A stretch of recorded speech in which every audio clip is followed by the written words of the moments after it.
যে পরিবারের বড় ছেলে সেই বলতে পারে যে তার জীবনে কতটা কষ্ট।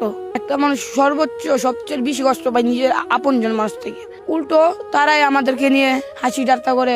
এই যে বলবো ওই বাড়ির ছেলে মাসে 5 লাখ টাকা কামাই, মাসে 50,000 কামাই, হয়তো বা 10,000 কামাই, বলবে তুই কি করছস। কিন্তু যে পরিবারের বড় ছেলে সেই বলতে পারে যে তার জীবনে কতটা কষ্ট। আমি চাকরিতে ফিরলাম, আমাকে একটু সমস্যা হয়েছিল, ওরা আমি বললাম, আমাকে বলে করতে পারে জায়গা। কাজ থেকে যাওয়ার পরে বাবা মায়ের কাছে কি আশা করছো? আশা করছিলাম ভাই গোসল টোসল দিমু দিয়া খামু। আমি সব পড়লাম আগে, খাওয়া দাওয়ার আগে সব পড়লাম। পরে তারা বললো করতে পারি জায়গা। পরে আমি গোসল দিলাম, দিয়ে একটা কাপড় একটা প্যান্ট কিনলাম, পিন্ধার পরে আয়সা বললাম। তখন তোমার ভাত খাইতে বলে নাই? কিছু বলে নাই। যেদিন টাকা কামাতে পারবো ফ্যামিলির মানুষকে দেখাবো, আর আশেপাশের মানুষকে বুঝাবো যে সময়ে ফ্যামিলি ছাড়া অনেক কিছু হয়।